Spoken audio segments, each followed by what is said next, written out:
안녕하십니까. 공무원 한국사를 강의하고 있는 김석 선생입니다. 자, 오늘은 아이고 빔 프로젝터이랑 갖고 와야 되는데, 오늘은 이제 고대사 시간 세 번째로 대외항쟁 얘기하고 이제 정치사를 마무리를 짓겠습니다. 삼국의 정치사가 굉장히 양이 많죠. 그리고 발해사까지 다 껴서 양이 되게 많은데, 우리 그 문제 중에 재밌는 문제들, 그리고 좀 가끔 가능한 한 난이도 상짜리 문제들을 위주로 문제를 풀고 있습니다. 난이도 하나 중의 문제들이 의미가 없다는 것이 아니라, 보통 일반적으로 난이도 상 문제들은 공무원학원에서 이제 만점 방지용 문제들이거든요. 좀 뭐라 그럴까요? 좀 지엽적인 문제들인데, 그것들을 여러분들이 혼자서 해결하시기는 너무 어렵기 때문에 저희가 해설해서 강의를 해서 설명을 해드리도록, 그 앞뒤를 이어서 설명을 해드리는 겁니다. 그러니까 보통 난이도 하나 난이도 중은 여러분이 공부하셨던 내용들이 충분히 나오기 때문에 그런 것들은 이제 해설이나 이런 것들을 참고해서, 물론 여기서도 이제 난이도 중짜리 설명합니다. 문제에서 겹치지 않는 한도 안에서 웬만하면은 거의 다 내용을 설명하려고 애쓰고 있으니까요. 여러분도 같이 따라와 주셨으면 합니다. 오늘은 대외항쟁과 단어 5번인데요. 고대사의 5번. 대외항쟁과 신라의 삼국통일 파트입니다. 그래서 보시죠.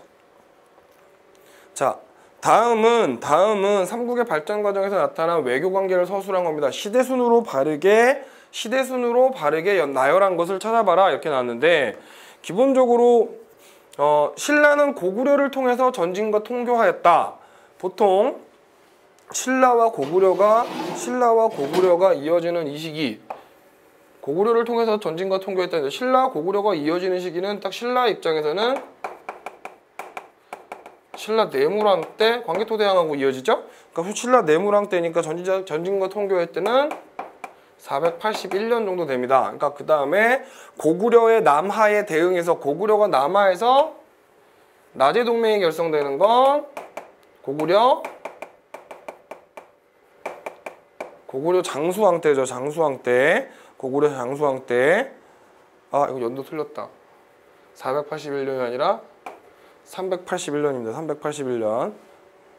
뇌물마립간 시기 481년이면, 그쵸, 이거는 틀렸어요. 이게 3세기면 4세기 후반이니까 여러분 해설에도 거기 481년이라고 나왔는데 아마 381년이라고 고치셔야 될 겁니다. 장수왕기, 이게 이제 433년에 나제 동맹이 일어나고, 그 다음에 나제 동맹이 일어나는 거는 433년은 좀 연도를 기억해 주셔야 되는, 여러분들이 좀 포인트 연도를 좀 기억해 주셔야 되는 연도 중에 하나입니다. 그 다음에 백제와 신라가 연합해서 한강 유역을 회복한 거, 신라의 경우에는 진흥왕 vs 백제의 경우에는 성왕이죠. 성왕. 그래서 이게 AD 551년입니다. 551년에 백제 성왕과 진흥왕에 의해서 한강 유역이 회복이 됐고, 돌궐과 연결해서 중국 세력에 대항한 건 이제 딱 여러분 아시겠지만, 이거는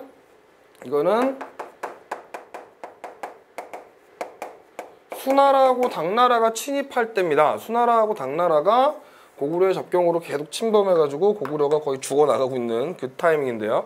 그래서 수당의 침입이니까 보통 시기로 따지면은 6세기 후반에서 7세기 라인, 그러니까 우리가 이제 연개소문 있을 때 요때쯤 됩니다. 그러니까 저희 참고로 수나라가 통일된 게,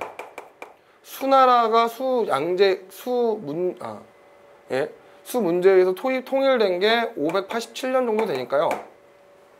589년 정도 되니까, 수나라의 통일이 589년 정도 되니까 6세기 후반이죠. 딱 이렇게 보시면 되겠습니다. 그러니까 시대순으로 따지면 4세기 후반인 전진과 통교한 거고, 이게 1번이고, 장수왕이 2번, 이게 3번, 이게 4번 순으로 되겠죠. 그러니까 답은 기역, 니은, 디귿, 리을 순으로 되어 있는 1번이 답이 되겠습니다. 어려운 문제는 아니에요. 하지만 이제 기본적으로 내용을 여러분들이 좀 조합을 못 하시면 좀 어려울 문제죠. 그러니까 디귿하고 리을은 좀 할만하시고, 니은, 디귿, 리을은 할만한데, 기억에서 의외로 여러분들이 헤매실 수 있으니까 잘 체크해 주셨으면 합니다. 자, 다음 문제 가자. 자, 가에서 나 시기에 있었던 사실을 보기에서 고른 것. 을지문덕은 평양으로부터 직접 쳐들어오려는 수의 30만 대군을 청천강 부근에서 괴멸시켰다. 이게 우리가 알고 있는 뭐예요? 이게 살수대첩이죠. 살수대첩. 그러니까 몇 년도냐면 살수대첩은 612년에 일어나는 일입니다. 612년에 일어나고 당태종이 10만 명의 군대를 꾸고 고구려를 침략하는 요동성을 비롯한 성들을 빼앗기는 안시성 전투 나왔죠. 여기 라스트에 안시성 전투 나왔으니까 이건 안시성 전투입니다. 안시성 싸움. 안시성 전투. 안시성 전투는 연개소문이 있을 때니까 645년 정도 됩니다. 645년 정도. 그러니까 가와 나 사이에 있었던 사실이니까요. 일단 연개소문이 참고로 요 사이에 수나라가 618년에 멸망을 하고 그 다음에 당연하겠지만 당나라가 세워집니다. 당나라가 세워졌을 때 이제 그 고구려의 왕이었던 영유왕이 고구려의 왕이었던 영유왕이 기본적으로 여러분 친당 정책을 피는데 친당 정책을 피지만 거기에 대비해 뭐를 냈다? 천리장성을 쌓기 시작합니다. 영유왕이니까 여기 딱 누구 때예요? 연개소문 장군 있을 때죠. 연개소문이 있을 때, 그러니까 연개소문이 이제 정변을 일으켜서 나중에 영유왕을 몰아냅니다. 그래서 천리장성을 쌓으면서 원래 천리장성을 쌓을 때 연개소문을 밖으로 빼갖고 연개소문 세력을 약화시키려고 그랬지만 연개소문이 영유왕을 죽이고 자기가 정권을 잡죠. 이 정권을 잡는 게 642년입니다. 642년. 그리고 얼마 있다가 안시성 전투가 일어나니까 다시 한번 말씀드리지만 네, 연개소문이 정변을 일으켜서 권력을 장악하는 거, 그 다음에 당나라가 들어서자 요동에다가 천리장성을 쌓기 시작하는 거, 연개소문의 정변하고 이 두 개가 맞겠죠. 고구려는 말갈 세력과 손잡고 요서를 공격하는 건 네, 이 요서를 먼저 공격한 것 때문에 이것 때문에 수나라가 고구려를 쳐들어오는 수나라 침공의 원인이 되죠. 그 다음에 장군 온달이 중령 이부 땅을 되찾고 신라를 안팎했다. 이거는 6세기 후반입니다. 6세기 후반에 영양왕 때죠. 그러니까 기본적으로 그 중령 이북의 땅을 네, 그 바보 온달 있죠. 그 온달입니다. 그래서 영양왕 때고요. 그래서 이 온달은 우리가 보통 아차산 전투에서 사망했다고 전해집니다. 590년에 아차산 전투에서 사망했다고 전해지니까요. 예, 살수대첩 이전 얘기죠. 그래서 답은 기억, 니은이 되겠습니다. 답은 1번이네요. 1번. 자, 1번입니다. 안 보시시네? 잘 보이시죠? 지금 이 교실이 굉장히 더워서 제가 지금 땀을 삐질삐질 흘리고 있습니다. 좀 땀을 닦을 게 있어야 되는데 땀을 닦을 게 없어서 여러분 힘드네요. 자, 지도에 가마는 백제와 고구려의 부흥운동입니다. 백제와 고구려의 부흥운동은 이제 다 아시겠죠? 그 신라가 당나라를 들여들어서 삼국통일을 한 이후에 일어나는 일들인데 되게 재밌는 게 있습니다. 그러니까 여러분 이제 프린트가 보이시죠? 프린트가 보이시면 이게 지금 잘 보이실려나? 그 프린트를 보시면 한번 해봅시다. 이 오골성, 가의 오골수에는 고연무가 오골성에서 자리를 잡고 있었고, 평양성에는 한성에서는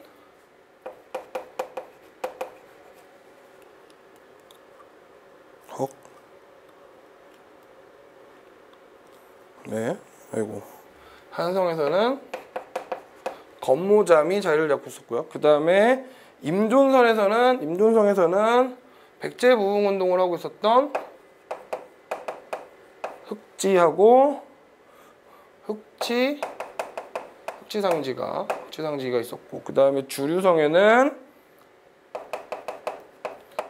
복신하고 도침, 복신 도침, 예,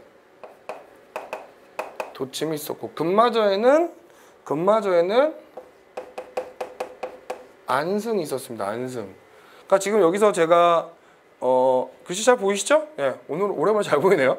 제가 이게 약간 붉은색으로 한 게 고구려 부흥운동이고, 약간 이 노란색으로 해놓은 게 이제 백제 부흥운동인데, 그러니까 오고성 가에서는 건무점 등이 안승을 받들고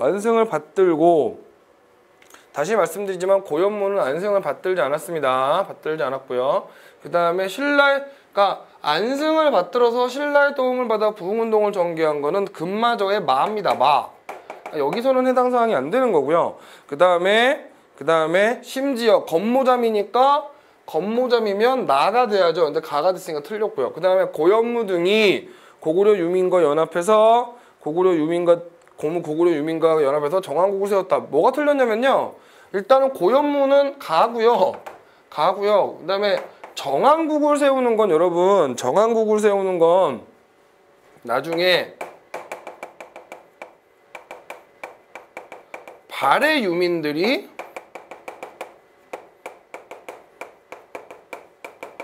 압록강 유역에 세우는 게 정한국이라는 나라입니다. 발해 유민들이 압록강의 중류에 세운 나라가 정한국이지, 그러니까 고구려하고는 상관없는 나라고요.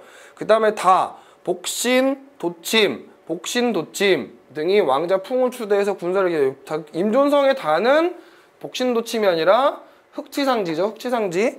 그 다음에 라에서 주류성에서 이제 일으켰고요. 라. 흑지상지가 외의 수군의 지원을 받아 군사를 일으켰다. 이게 바뀌었죠, 지금? 다하고 3번하고 4번하고. 그 다음에 금마저입니다. 금마저의 안승. 가와 나와 더불어 고구려 부흥운동의 중심지였다. 예, 이 안승의 고구려 부흥운동은 또 재밌는 게 있죠. 기본적으로 이제 고구려 부흥운동을 하고 있었던 안승이 당나라의 공격을 받아가지고 밀려버립니다. 그러다 보니까 신라의 투항을 하게 되고, 신라는 이 고구려의 투항한 안승에게 그 뭐라 그러냐, 보덕국의 왕으로 추존을 해줘가지고, 예, 당나라 세력을 몰아내는, 고구려 부흥운동을 하면서 당나라 세력을 몰아내도록 하는 역할을 시킵니다. 그게 이제 안승. 그래서 안승은 되게 특이한, 죄송합니다. 제가 수업을 하다 보면 중간에 목이 타서, 인강 선생 사상 최초로 수업하면서 커피 마시면서 수업하는 이상한 선생님입니다. 양해를 바랄게요. 자, 그래서 고구려 부흥운동의 중심지다. 난이도가 꽤 높습니다. 여기서는 정확한 위치들은 좀 아셔야 됩니다. 이 지도를 통해서 각각 부흥운동이 일어난 위치, 예? 그 부흥운동이 일어난 위치, 특히 금마저의 안승, 되게 웃기죠? 고구려 부흥운동인데 백제 지역에서 부흥운동을 해요. 그죠? 되게 특이한 케이스니까 잘 기억을 해주셨으면 합니다. 자, 난이도가 좀 높은 문제들입니다. 이 문제는 사실은 위치를 모르면 풀기 좀 힘든 문제죠. 각 부흥운동 한 사람들의 위치를 모르시면 풀기가 꽤 까다로운 문제 스타일이었으니까 이해를 해주셨으면 하고요. 자, 이제 통일신라입니다. 자, 신라의 역사를 세 시기로 구분한 겁니다. 이에 대한 설명 중 옳은 거. 자, 여기 보시면 보통 신라 역사를 상고, 중고, 하고로 나눈 거는, 우리가 보통 고구려 때 이련이 쓴 삼국유사라는 책에서 신라의 역사를 상고, 중고, 하고로 나누고요. 상대, 중대, 하대로 나누는 거는 삼국사기의 기록입니다. 삼국사기의 기록. 그래서 보통은 이제 삼국사기는 박혁거세서부터 상대는 선덕진덕여왕까지, 중대는 태종 무열왕서부터 해공왕까지 맞죠? 해공왕까지. 하대는 해공왕까지. 그 다음에 선덕여왕 아닙니다. 선덕왕서부터 맨 마지막 왕인 경순왕 김부까지를 보통 하대 이렇게 갑니다. 이렇게 기억하시면 되겠고요. 그 다음에 그 삼국유사의 기록에는 삼국유소에 따르면 상고는 똑같이 혁것에서부터 지증왕까지를 상고로 잡고 그 다음에 풍왕서부터 역시 진덕여왕까지를 중고로 잡고 태종무열왕서부터 맨 마지막 경순왕까지를 하고로 잡는다는 거 정도는 기억을 해주십시다. 그러니까 상고, 중고, 하고로 시기를 나누는 건 삼국유사 맞고요. 상대, 중대, 하대로 나누는 건 삼국사 저료가 아니라 삼국사기죠. 삼국사기입니다. 그 다음에 중고는 진덕여왕까지고 하고는 무열왕부터 다 맞는 얘기고요. 그 다음에 중대는 해공왕까지고 하대는 선덕왕부터 다 맞는 얘기죠. 그래서 정답은 니은 빼고니까 2번이 정답이 되겠습니다. 이거는 어느 정도는 기억을 해주셨으면 합니다. 삼국사기의 상대, 중대, 하대 구분하는 건 여러분들이 많이 배워서 아시는데 삼국유사의 상고, 중고, 하고 구별하는 건 의외로 많이 헤매시니까 좀 많이 유명한 왕들이 많으니까요. 기억을 해주셨으면 합니다. 넘어가겠습니다. 다음 글에 나타난 의미를 신의 상황으로 뭐 바르게 해석한 것. 그래서 네, 이섬의 대나무는 낮이면 갈라져 둘이 되고 밤이면 합하여 하나가 되는지라 왕은 이 기이한 소식을 듣고 현장에 거동하였다. 이때 나타난 왕이 대나무의 이치를 물으니 용은 비유하건대 한 손으로는 어느 소리도 낼 수 없지만 두 손이 마주치면 능히 소리가 나는지라 이도 역시 합한 후에야 소리가 나는 것이요. 이렇게 나오고 있는데 이 설화 보시면 아시겠습니까? 대나무가 하나 갈라져서 둘이 되고 둘이면 소리가 안 나고 하나 합치면 소리가 나고 요게 바로 뭐냐면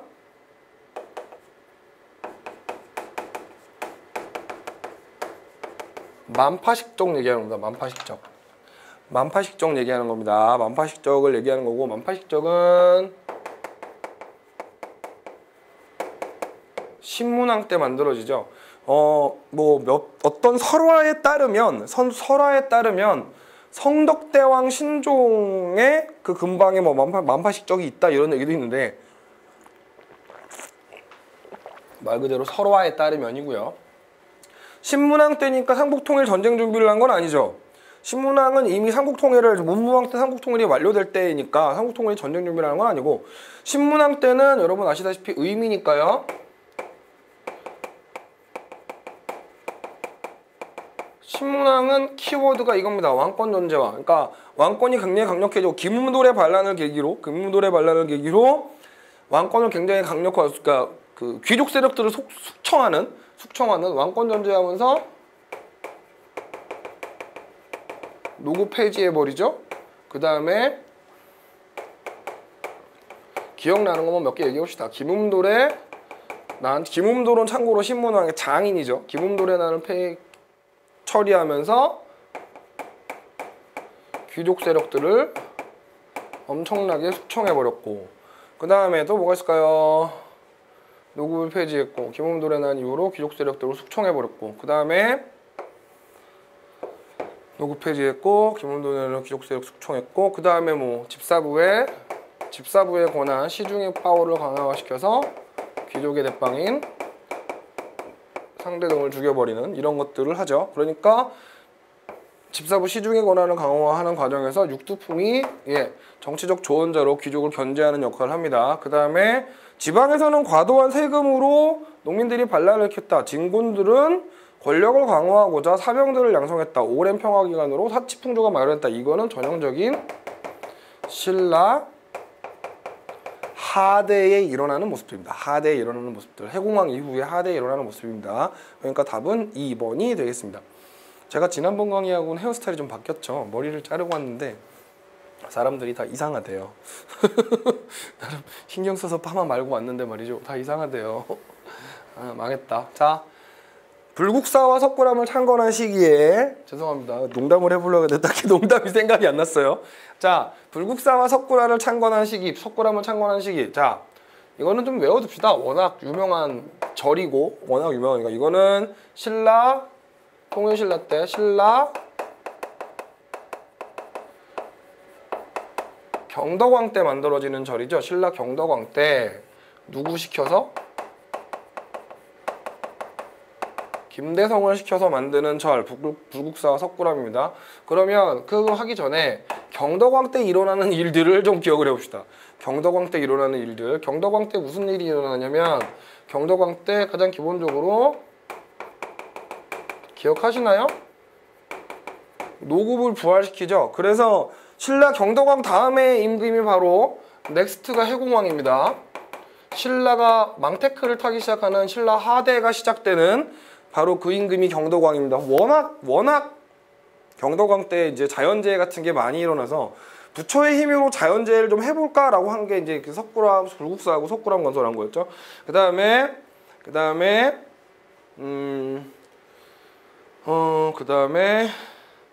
네. 기억합시다. 국학을 태학감으로 네이밍을 바꾼 거, 명칭을 태화감인가? 네, 태학감으로 이름을 바꾼 거 정도는 기억을 해주시고, 그 다음에 경덕왕의 좀 재밌는 정책은 적극적인 중국 따라하기, 한화 정책을 펼치죠. 그래서 지역의 명칭이라든가 지명이라든가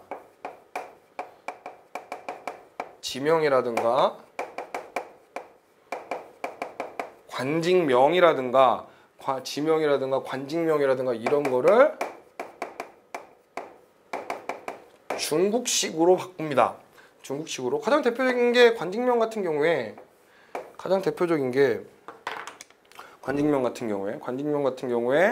원래 집사부 시중이 아니었거든요. 집사부에 처음에는 집사부 중시라 불렀거든요.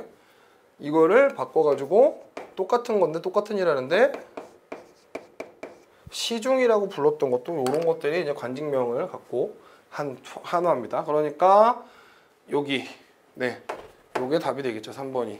그죠? 조금 난이도가 있습니다. 일단은 불국사하고 석굴암을 보고 경덕왕이라는 거를 찾아내셔야 되고 경덕왕이 무슨 일을 했는지를 기억을 하셔야 돼요. 제일 다른 거, 그러니까 예를 들면 한화 정책을 펼쳤다는 건 기억을 못 하셔도 되거든요, 사실.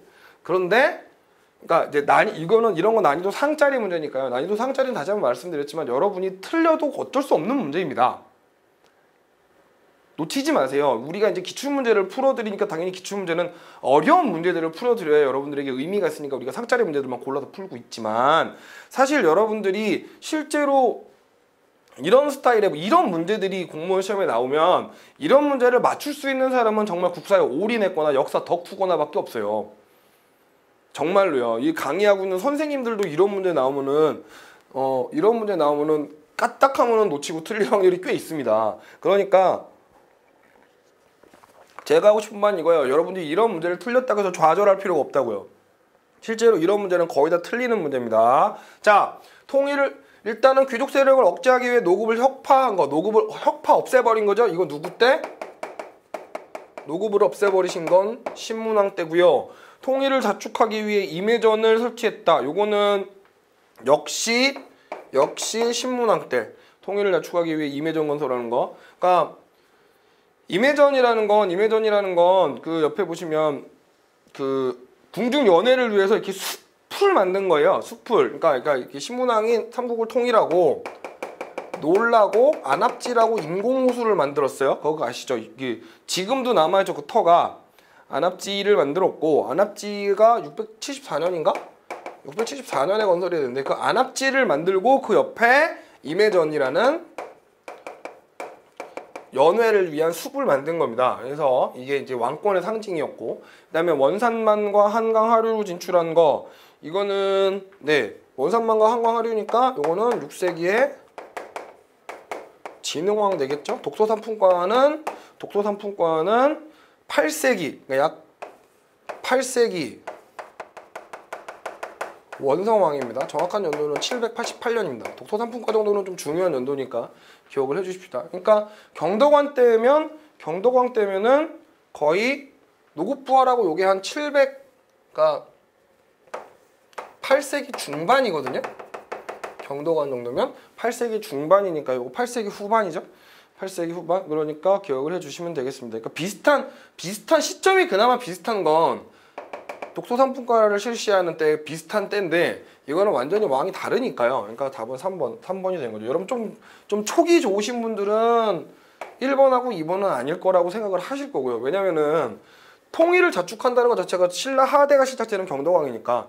그 다음에 요거는 진흥왕인 거 아실 거고 3번하고 5번 중에 고민하실 텐데 독소상품가가 원성왕인 걸 알면 석굴암하고 그러니까 결과적으로 이거는 이 문제를 푸는 때 요는 석굴암하고 불국사를 누구 왕 때 만들었는지를 아는 겁니다. 그걸 알면 푸는 문제였던 거예요. 자, 다음 문제 가겠습니다. 자, 고현무 건무나무가 만파식적이 안 지워지고 있습니다. 여러분은 안 보이죠? 그래도 자 봅시다. 다음은 가야 연맹체에 네 문제가 좀 잘못된 것 같네요. 문제가 좀 잘못된 것 같아요. 이 지금 PPT를 여기 직원들이 하다 보니까 PPT에 좀 오류가 났습니다. 여기 문제는 그거죠. 기역에서 리을에 있었던 자 문제 써드릴게요. 기역에서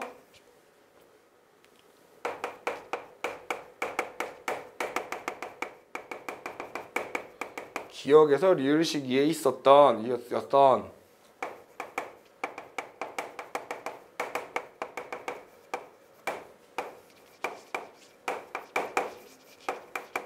역사적 사실로 옳은 거 이렇게 고른 겁니다. 그러니까 역사적 사실로 옳은 거 문제 좀 고치세요.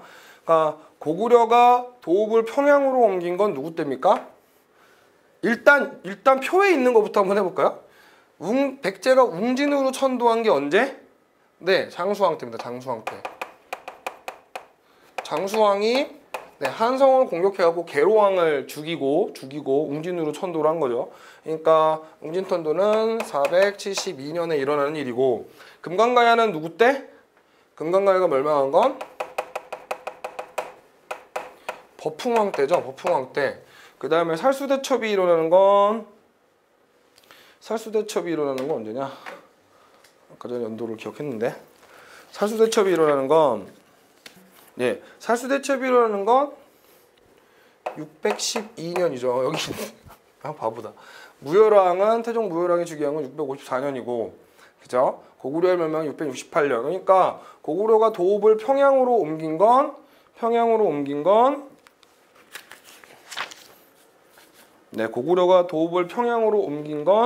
장수왕 때 472년에 백제 웅진천도를 472년이라고 썼어. 어이고. 평양성으로 옮긴 거, 평양천도한 게 472년입니다. 472년이니까 475년은 조금 다음이죠. 성향으로 옮긴 다음에 이제 백제를 밀고 내려가기 시작하니까 백제가 역사서인 서기를 편찬한 건 누구 때일까요? 근초고왕 때입니다. 근초고왕 때. 백제의 슈퍼스타. 근초고왕 때입니다. 근초고왕 때 이게 375년입니다. 375년.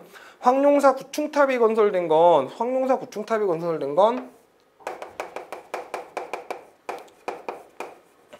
선덕여왕 때죠. 선덕여왕 때.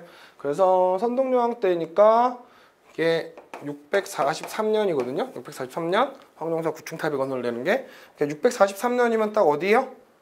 그러니까 지금 근초고왕이 375년이면 기억 니은 디귿 한편 전이죠. 그러니까 틀렸고 이것도 기억 전이죠. 틀렸고요. 그 다음에 구충탑이 건설된 게 643년이니까 선덕여왕이 죽고 진덕여왕이 죽은 다음에 무열왕이 즉위를 하니까요.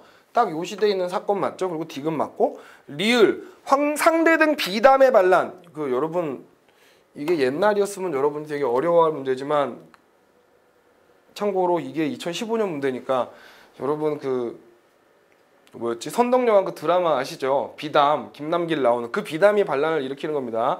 비담의 반란은 보통 언제 일어나냐면 선덕여왕 사후에 647년에 일어나는 사건입니다. 647년에. 그러니까 일단 비담이 선덕여왕 때쯤의 사람이다라는 걸 다시 한번 기억을 해주시고 어쨌든 고구려 멸망 전이거든요. 그러니까 얘는 리을이 아니라 디귿에 해당되겠습니다. 디귿에 해당되겠으니까 기억을 해주시면 맞겠습니다. 자, 문제 난이도는 뭐 그렇게 어려운 문제는 아닌데 의외로 서기가 언제 있었던 책인지를 모르시는 분들이 있더라고요. 근초고왕 때. 물론 지금 다 남겨서 전해 들어오지 않습니다. 전해 내려오지 않는 책들이라 그러합니다. 자, 넘어갑시다. 신라 하대 시대입니다. 하대 시대를 가봅시다. 자,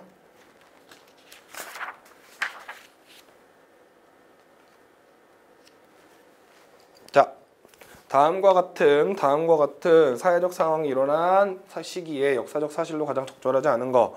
왕은 아첨하는 소인들을 항상 옆에 두고 남몰래 희롱하여 정사를 돌보자 하므로 기강에 물러놓고 쭈쭈쭉 나오죠. 여기 보시면 아주 키워드가 되는 한 사람이 등장합니다. 누구요? 견원.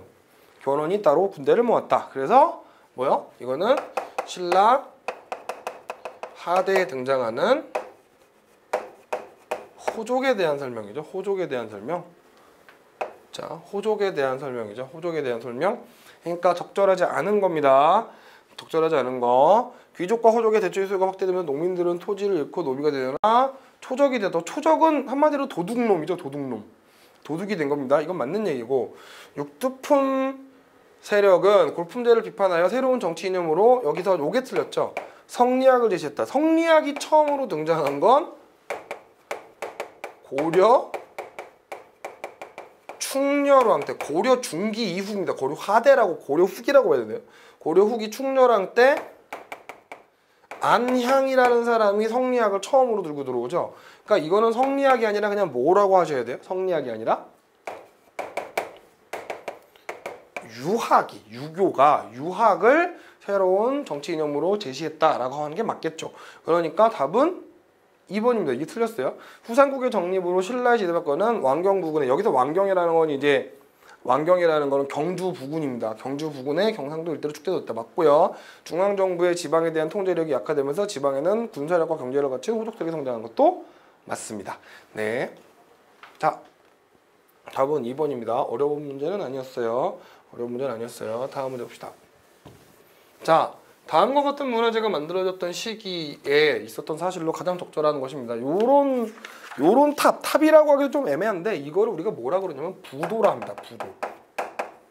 부도. 아이고, 글씨가 안 보인다. 네. 부도라고 합니다. 우리가 보통 이제 그 선종불교에서, 불교는 기본적으로 부처 스님들이 돌아가시면 다비식이라고 해서 이제 화장을 하죠. 화장을 하게 되는데, 그 화장을 하면은 이제 사리가 나옵니다. 그 사리를 보관하는 탑, 이게 이제 부도라고 부르는 탑입니다. 이게 일반적인 탑하고는 좀 달라서 선종불교의 특징이고, 그러니까 이 선종불교가 등장하는 시기에 있었던 사실이니까 이거는 신라 하대고 호족 얘기가 나와야죠. 그러니까 노급이 폐지되고 관료제인 시기되는 건 신문왕 때입니다. 그 다음에 권한이 강화되는 것도 신문왕 때죠. 그 다음에 원종과 애노의 난, 이거 신라의 하대의 거의 막장의 끝, 진성여왕 때 일어나는 일이죠. 원종 애노의 난. 진골과 육두품 세력의 사이에서 왕위 쟁탈전이 벌어졌다.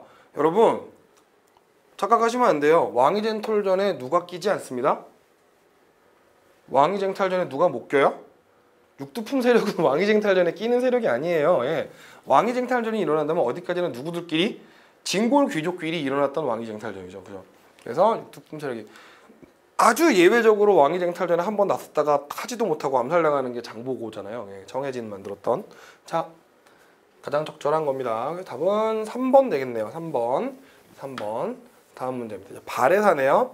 발해사도 여러분들이 특히 이제 발해 그 연호 문제나 이런 것들은 굉장히 중요하니까 잘 기억을. 발해 연호라든가 이런 것들은 제가 안 보인다 해서 목소리가 나오죠. 네, 발해 연호라든가 이런 것도 굉장히 중요한 문제니까 여러분들이 좀 기억을 해 주셨으면 합니다.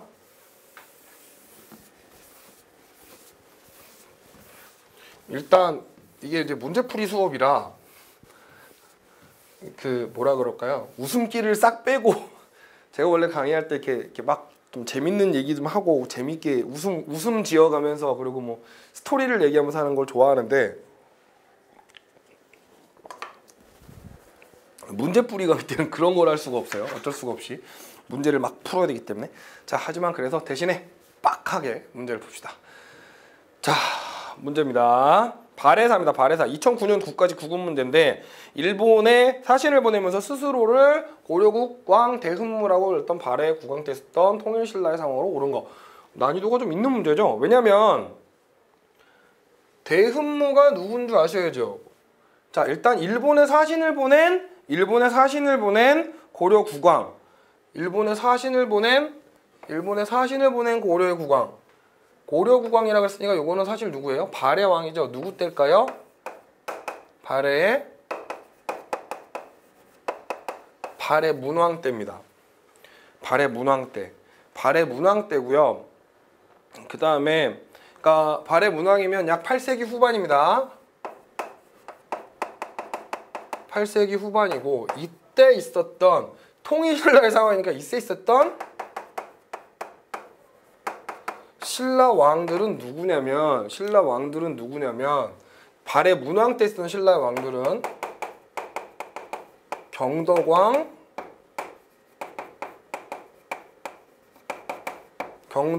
해공왕, 그 다음에 선동 여왕 아닙니다.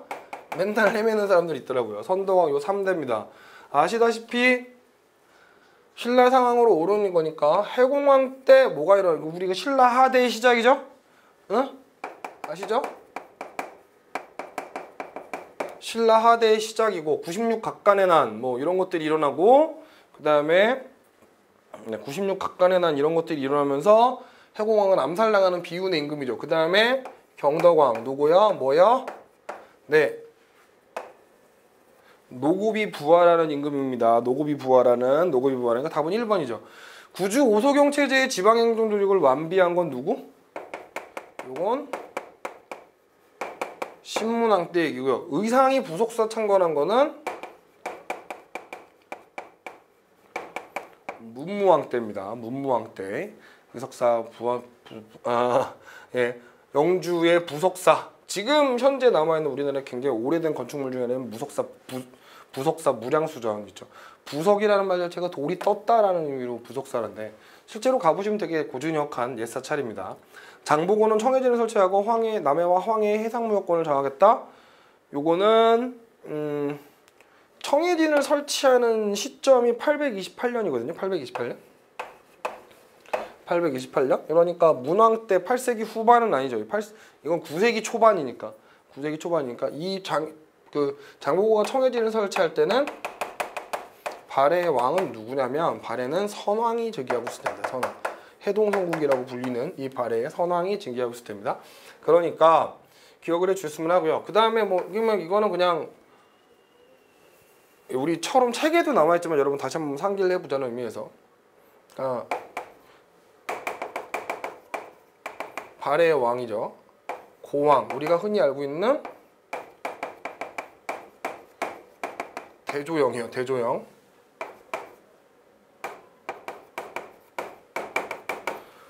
통일신라의 왕들, 발해의 왕 고왕 대조영 때가 통일신라의 왕이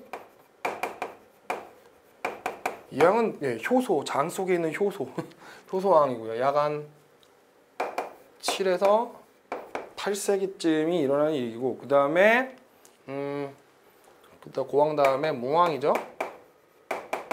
이름도 좀 기억을 합시다. 대무예. 그 중국으로 도망가는 애가 대문예죠. 문예. 그래서 요때가 성덕왕. 그래서 그 다음 아들이 경덕왕이라서 불국사를 창건하고 이러면서 무슨 종을 만들어요? 성덕대왕 신종을 만들죠. 성덕대왕 신종. 에밀레종. 그러니까 경덕왕은요, 여러분 기억할 게 몇 개 없어요. 노급부활한 거하고 그 국학을 태학감으로 바꾼 거하고 그 다음에 한화 정책한 거하고 불국사 석불암 창건한 것들은 꼭 기억을 해주십시다. 성덕대왕 신종도 아마 경덕왕 때 만들었을 거라고 추정합니다. 자, 여기가 성덕왕이고요. 그 다음이 문왕이죠. 좀 무서운데? 이래서 좀 무서워. 문왕이고 이때가 아까 그랬지만 경덕왕 좀 오래 삽니다. 해공왕 그 다음에 선덕왕 때입니다. 여왕 아닙니다. 성덕왕 때니까 요게 약 8세기 전반이고 이게 8세기 후반쯤 됩니다. 8세기 후반쯤. 그 다음에 선왕까지만 기억하면 되죠. 발해는 대인수 선왕이 대인수 그래가지고 요때가 헌덕왕하고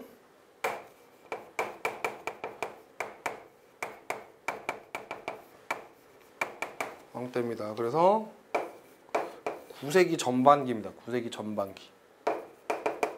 여러분 책에도 나와 있으니까 책에 이 표로 또 나와 있으니까 여러분 기억을 해 주십시다. 이렇게 보시면 되겠습니다. 자, 다음 문제 넘어가죠. 자, 밑줄 친 왕이 재위한 시기에 사실로 옳은 겁니다. 신하들을 불러 흑수말갈이 처음에 우리에게 길을 빌려 당나라와 통화했다. 그런데 지금 당나라 관직을 요청하면서 우리나라에 알리지 않았으니 이런 분명히 당나라와 공모하여 우리나라의 앞뒤를 치려는 것이다. 그래서 이리하여 동생 대문예와 외숙 이마상을 하여금 군사를 일으켜 흑수말갈을 치려고 했다. 이거는 누구냐면 대문예, 동생 대문이잖아요. 참고로 무왕의 이름이 대무예입니다. 대무예. 그러니까 이 시기의 왕, 그러니까 흑수말갈이 이 발해 역사에는 굉장히 말갈족이 발해의 그 피지배계층 민족이잖아요. 그런데 이 흑수말갈이 아주 고생을 시키거든요. 그래서 이게 무왕 때입니다. 무왕 때. 그러니까 오경 15부 62주의 행정제도가 완성되는 건 누구 때? 선왕 때 일어난 일이고요. 동모상기석에서 나라를 씌운 건 고왕. 대조영, 보통 고왕이라는 표현보다는 대조영이라는 이름을 더 잘 알죠. 그 다음에 북만주 일제를 차지하고 산동에 등주를 공격했다. 이 등주 공격하게 되는 계기 아시죠? 대문예가 결국에 대문예는 이 흑수말갈에게 그러니까 친당파죠. 친당파. 흑수말갈이 당나라에 갔는데 이래서 당나라를 자극하는 건 별로 좋지 않다. 그래서 흑수말갈을 처리해서 좀 평화적인 수단으로 해결하자고 얘기했던 게 대문예고, 그 무왕이었던 대무예는 그 우리가 흔히 아는 매파죠. 매파, 무투파. 그래서 무슨 헛소리냐, 다 깨부셔라. 그러고서 그 결과 친당파하고 반당파 사이의 권력투쟁 관계에서 누가 왕이 되면서 무왕 대무예가 왕이 되면서 친당파였던 대문예에게 흑수말갈을 토벌해서 잡아오라는 명령을 시킨 거죠. 그러니까 대문예가 흑수말갈을 치러 가는 게 아니라 그냥 얼로 당나라로 귀순해버렸고 당나라로 투항을 해버렸고, 거기에 살짝 빠작하신 우리 무왕께서 당나라에 요구를 하죠. 대문예를 내놔라. 너 요구를 하는데 당나라에서 흥치핑 이렇게 해서 그 요구를 거절하고 그것 때문에 누구로 하여금 장문휴로 하여금 등주, 지금의 당저우를 공격하게 해버린 거죠. 그래서 이 이후로 당나라의 그 외교 정책이 바뀔 정도의 아주 혼란을 일으키죠. 그러니까 답은 3번입니다.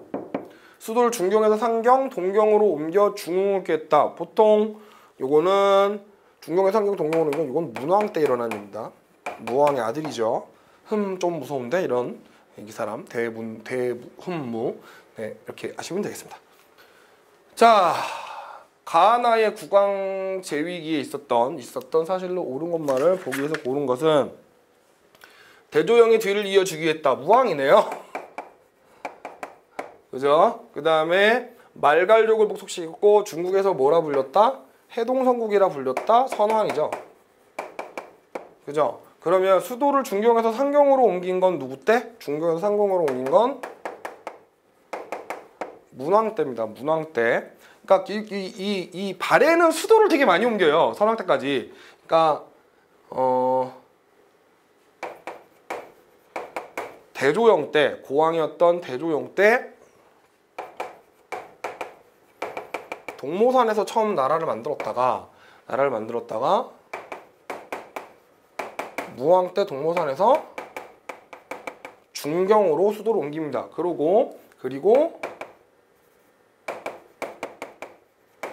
문왕 때 중경에서 상경으로 수도를 옮겨요. 그러다가 다시 문왕이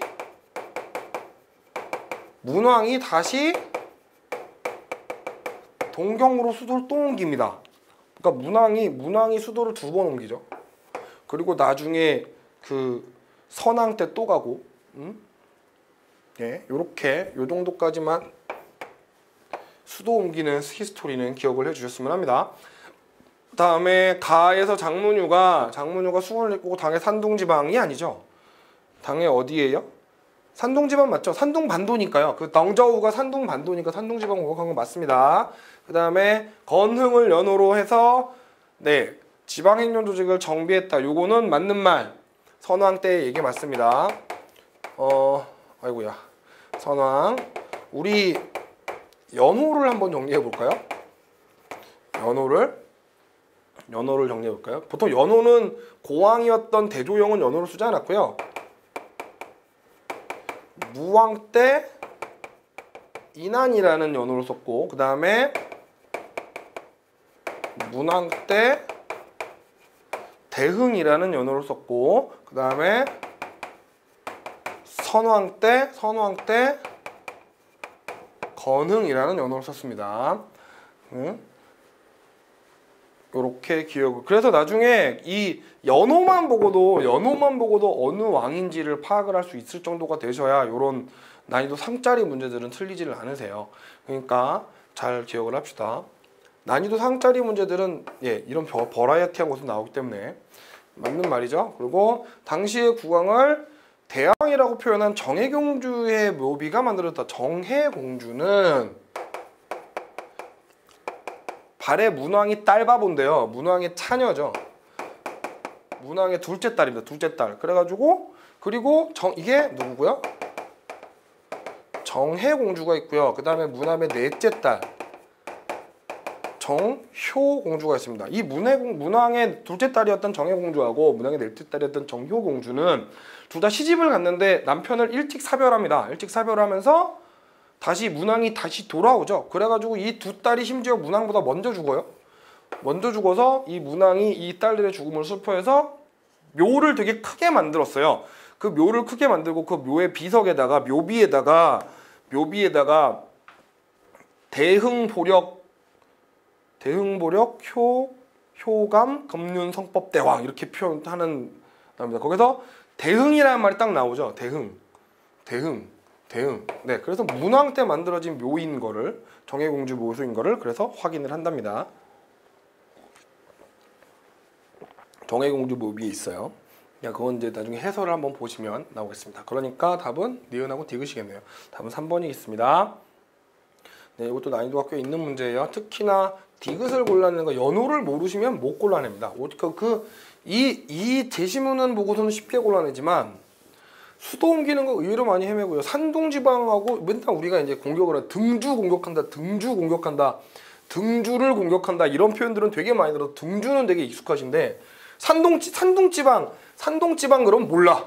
등주는 아는데 예, 등주 덩저우가 산둥지방에 있는 덩저우입니다. 네, 산둥반도에 있는 덩저우로 공격한 거죠. 자, 넘어갑시다. 발해와 관련된 다음 역사적 사실을 시기순으로 바르게 나열한 거. 자, 당나라로부터 해동성국이라 부르는 건 선왕 때죠. 그죠? 중경에서 상경으로 옮긴 건 문왕 때입니다.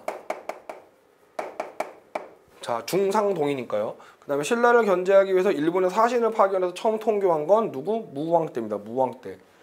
그러니까 문왕 때도 사신을 보냅니다. 문왕 때 보내는 사실에서 고려왕 대흠무 이렇게 고려국왕 대흠무 이런 표시를 쓰는 거고, 이 당나라를 견제하려고 사신을 처음 파견한 거는 무왕 때입니다.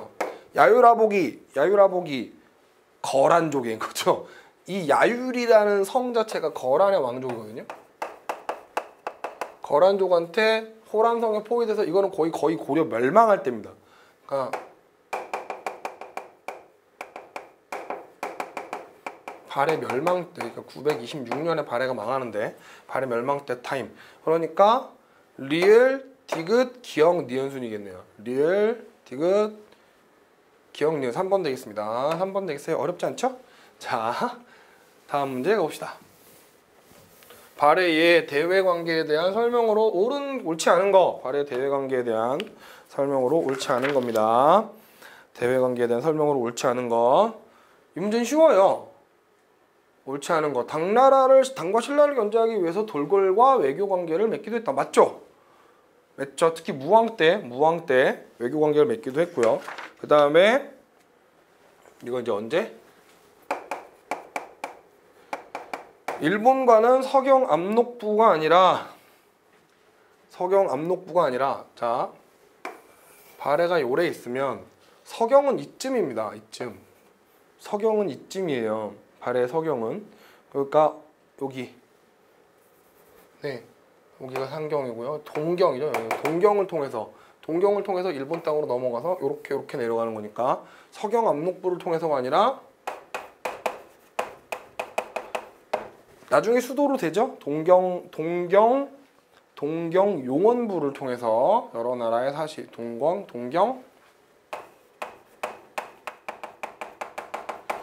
용원부를 통해서 여러 차례 사실이 왕래하죠. 그 다음에 빈곤과에 합격한 학생 여러 명. 이거 답은 2번이겠습니다. 빈곤과에 급제한 사람이 여러 명. 맞는 말이죠. 그 다음에 발해 보낸 후세의 발해왕을 고려왕으로 표현하기도 했다. 맞는 말입니다. 답은 2번. 자, 잘 보십시다. 상경과 동경의 절터에서는 고구려 양식을 계승한 것으로 여겨지는 불상도 발견됐는데 이 불상을 흙으로 구워 만든 것으로 두 분의 부처가 나란히 앉아있는 모습을 하고 있어. 또 벽돌이나 기와무늬는 고구려의 영향을 받아 이 고구려의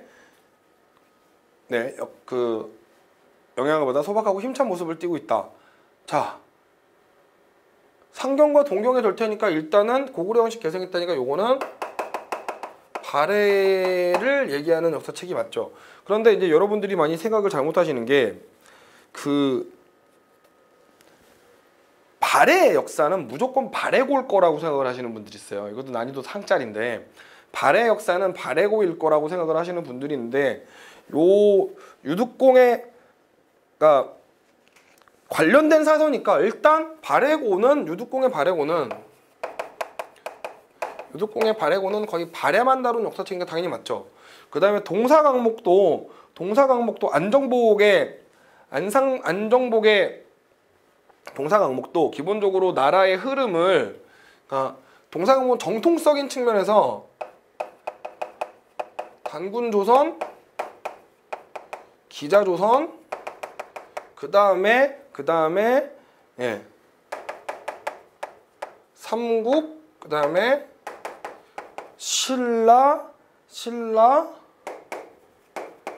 고려 순으로 연결되는 동사강목의 역사 흐름을 갖고 있어요. 그러니까 발해는 우리 역사의 범주에 포함되지가 않은 책이죠. 그리고 동사강목에는 이렇고요. 그 다음에 해동역사는 한치윤의 해동역사인데 발해도 우리 역사체계에 포함을 시켰고요. 하지만 그러니까 기본적으로 동사강목은 나중에 부록에 포함시켜요. 부록에 우리 이제 해설 보시면 알겠는데 부록에 지리고에 있는 말갈고와 발해국 군현고에서 발해 역사를 기본적으로 부록에서 설명을 하고 있는 반면 이 동사강목이 이 동사회강의 영향을 받은 책이거든요. 동사회강은 똑같은 순서로 이 나라의 역사의 서술 순서로 이렇게 가고 있는데 누구의 역사는? 발해 역사는 정통성이 없는 역사라 하여서 발해 역사를 아예 언급하지 않는 발해를 아예 언급하지 않는 역사책이 바로 동사회강입니다. 이것도 어려운 문제죠. 과연 경찰 2012년 경찰 2차 문제인데 이거는 맞추기 쉽지 않은 문제입니다. 그러니까 적절하지 않은 거니까요. 여러분 보통 이제 발해를 언급하고 있는 역사책들을 외워놓으시면 발해고, 동사강목, 해동역사 이런 걸 외워놓으시면 동사회강은 언급되지 않은 역사책이라 그렇게 맞추시는 수밖에 없습니다. 자세한 내용을 알고서 맞추시긴 좀 힘드실 겁니다. 자, 넘어갑시다. 서울시 구급 문제네요. 자, 이 나라에서 만들어진 두 분의 부처가 나란히 앉아있는 이불병좌상은 고구려 양식을 계승한 것으로 현재 일본에 있으며 수도인 상경에는 장안에 다 도로명을 본뜬 주작대로가 있다. 이건 정확하게 발해에 대한 설명이죠. 그러니까 발에 대한 설명 중에 옳지 않은 겁니다. 옳지 않은 거. 말이 주요 수출품이다. 당연하죠. 원래 이 발해가 있었던 지역 자체가 그 옛날 부여 있는 데였고, 옛날에 부여의 수출품도 수출품이 말이었다는 걸 한번 생각을 해봅시다. 그 다음에 거란의 침략으로도 멸망한 거 맞고요. 그 다음에 빈곤과의 합격자 많이 배출한 거 맞죠. 동해를 통해 일본과 무역을 활발히 전개한 것도 맞고요. 9세기 들어서 비로소 신라와 상설교통로, 신라와의 상설교통로를 우리가 뭐라 그러냐면 신라도라고 하죠. 신라도. 이거는 언제 만들어진 거예요? 문왕 때입니다. 문왕 때. 신라도가 만들어진 건 문왕 때고, 문왕은 8세기 사람이에요. 8세기. 737년에서 문왕의 재위 기간이 737년에서 꽤 오래 왕합니다. 793년까지 하거든요. 문왕이 요때 생물연도가 이렇게 되는데, 그러니까 8세기의 문왕이니까요. 9세기에 들어서 틀렸죠. 답은 5번입니다. 이제 삼국의 통치체제를 할 텐데요. 지금 수업 시작한 시간이 57분이 됐거든요. 그래서 좀 너무 길어진 것 같으니까 삼국의 통치체제부터 해서 그 경제사, 사회사들은 좀 뒤쪽으로 이어서 계속해 보도록 하겠습니다. 잠깐 쉬었다가 다음 시간에 뵙겠습니다. 수고하셨습니다.